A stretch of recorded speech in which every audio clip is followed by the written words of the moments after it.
So here we are, week one on the refurbishment we've got down in Plymouth, and we'll go and have a look.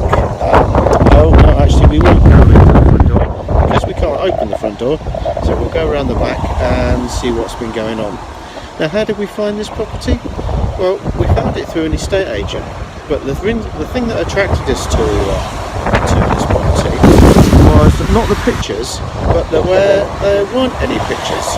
So it's a three-storey property, but there were only pictures of the very top floor. And when we get inside, you'll see why maybe we started promoting the rest of the house by pictures. So here we are back at our project, and you never quite know what you're going to get until you start ripping things out.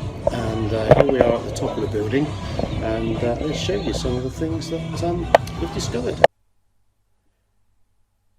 You should always put a contingency in a project this size, because you're always going to discover things that you couldn't possibly have seen when you did the first investigation of the property.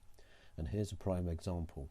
Here's the upstairs ensuite shower room, and what we discovered as soon as we started hacking it around is that there'd actually been concrete put on top of the floorboards. So we're going to have to dig out all the tiles, the concrete, and replace some of the floorboards. When we ventured into the loft, we found that the soil pipe was only vented out as far as the loft area, so it didn't go out into through the roof. So anybody that was living in the upstairs flat at the time, if they had got any sense of smell at all, would have had the nice aroma from the waste pipe from all the other tenants in the property. So we will be extending that up through the roof to prevent that from happening in the future. And this is something else that unless you really go digging around up into the loft at the time of the viewing, there's probably things that you're not really going to spot too well, because the loft was a very confined space and exceptionally dark.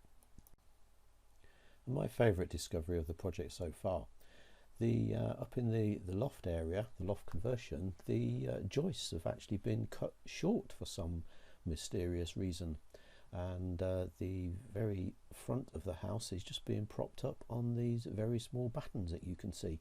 So we'll be getting a structural engineer in to advise how best to rectify this very interesting challenge. And you will see that until we stripped away the boards, the chipboard that was there was no way we would have ever been able to spot this. So that's the challenges for this week. I'll bring you a further update in a few days' time.